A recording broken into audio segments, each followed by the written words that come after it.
안녕하세요. 오늘 저희 손에는 전기기능사 학습 블로그 자료가 있는데요. 전력, 전력량, 그리고 전류와 열의 관계 같은 아주 기본적인 전기 개념들을 다루고 있어요.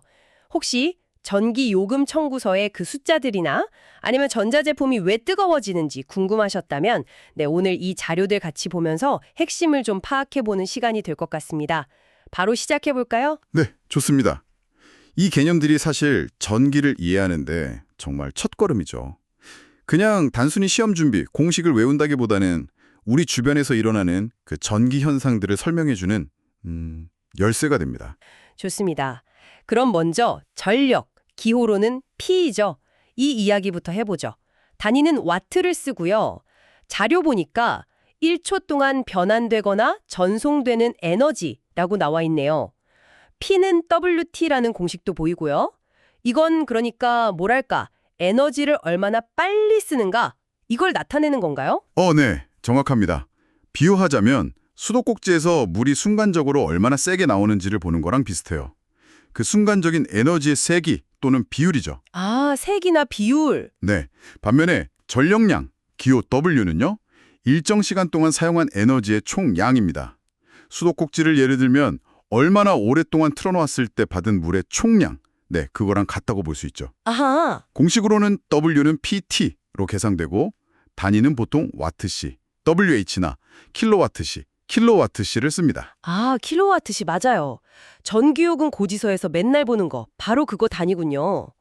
그러니까 전력, P, 그 세기에다가 사용시간, T를 곱해서 나온 총 에너지 양, W, 이게 바로 요금의 기준이 되는 거네요. 네, 맞습니다. 자료에 1kWh가 대역 3.6 곱하기 10의 6승 줄이라고 하는데 솔직히 이게 어느 정도 에너지인지 감이 잘 안 와요. 그렇죠. 그 단위가 좀 추상적일 수 있죠. 예를 들면 1kWh는요.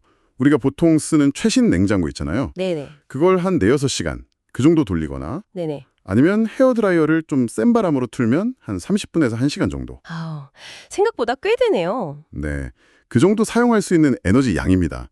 이렇게 생각하면 조금 더 와닿으실 거예요. 오, 네, 훨씬 와닿습니다. 다음으로 진짜 흥미로운 게 줄의 법칙인데요.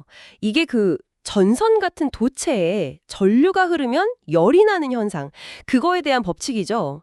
이게 우리가 전자제품 쓸 때 뜨거워지는 이유, 그걸 설명하는 거 맞나요? 네, 맞습니다.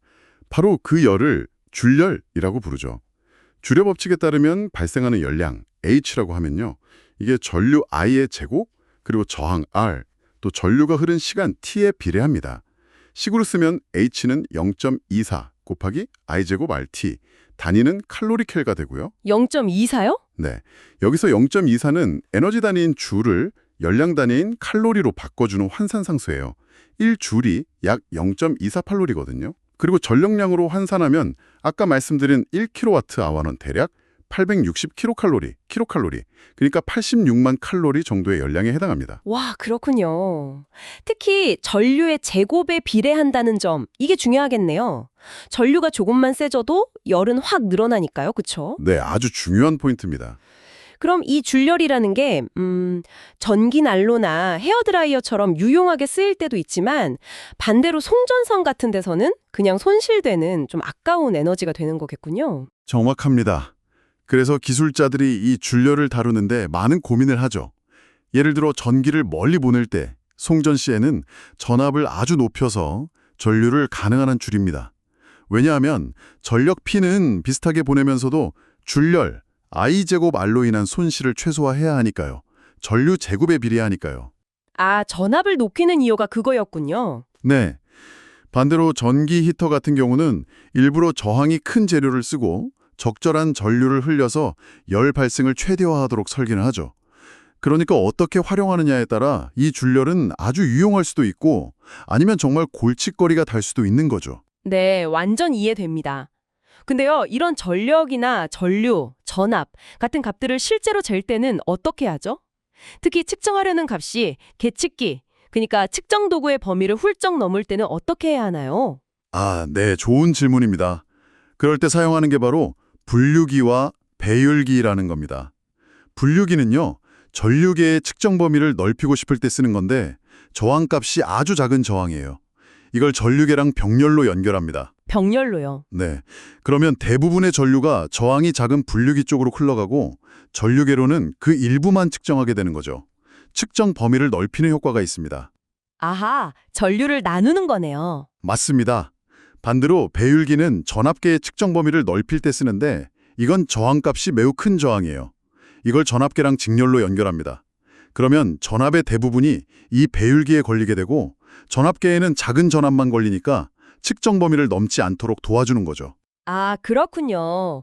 분류기는 병렬로 전류를 나누고 배율기는 직렬로 전압을 나누고 일종의 우회로나 분담 장치 같은 거네요. 네, 그렇게 이해하시면 쉽습니다. 그럼 저항 측정에는 휘트스톤 브릿지라는 게 쓰인다고 나오는데 이건 이름부터가 좀 복잡해 보여요. 아, 휘트스톤 브릿지. 4개의 저항을 다이아몬드 형태로 연결한 회로인데요. 이름은 그래도 원리는 생각보다 간단합니다. 이미 알고 있는 저항값 P랑 Q가 있고요. 값을 조절할 수 있는 가변 저항 R, 그리고 우리가 측정하려는 미지의 저항 X. 이렇게 4개로 구성되죠. 네. 그리고 이 브릿지 가운데에 아주 민감한 전류계인 검류계 G를 연결해요. 그런 다음 가변 저항 R 값을 조절해서 이 검류계에 전류가 흐르지 않는 상태, 즉 평형 상태를 만듭니다. 검류계 바늘이 0을 가리키는 거죠. 아, 0이 되는 지점을 찾는군요. 네, 바로 그 평형 상태가 되면 아주 재미있는 관계가 성립하는데요. 마주보는 저항의 곱이 같아집니다. 즉 P 곱하기 R이 Q 곱하기 X랑 같아지는 거죠. PR equal QX. 네, 우리는 PQ 그리고 조절한 R값을 아니까 이 식을 이용해서 미지의 저항 X값을 아주 정밀하게 알아낼 수 있습니다. 0인 상태, 즉 널 상태를 찾는 방식이라 정밀도가 상당히 높습니다. 와, 그렇군요. 뭔가 저울처럼 균형을 딱 맞춰서 모르는 값을 알아내는 원리군요. 신기하네요.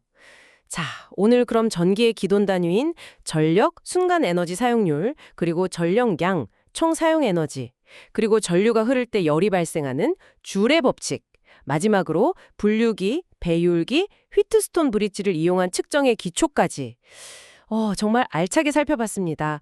이 기본 개념들이 여러분이 전기를 이해하시는데 조금이나마 도움이 되었으면 합니다. 네, 오늘 나눈 이야기를 바탕으로 마지막으로 한 가지 질문을 던져보고 싶네요.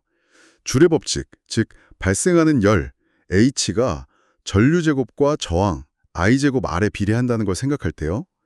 예를 들어 컴퓨터 CPU처럼 원치 않는 열 발생을 최소화해야 하는 시스템과 반대로 전기 난로처럼 열 발생을 의도적으로 최대화해야 하는 시스템은 설계 관점에서 어떻게 다를까요? 전류 I와 저항 R이라는 이 두 가지 요소를 각각의 목적에 맞게 어떻게 제어하고 설계할지 한번 생각해 보시면 오늘 내용이 더 깊이 와닿으실 겁니다. 오, 좋은 질문인데요. 네, 한번 고민해 볼 만한 문제인 것 같습니다. 오늘 저희와 함께 이 전기의 기초 개념들을 탐구해 주셔서 감사합니다.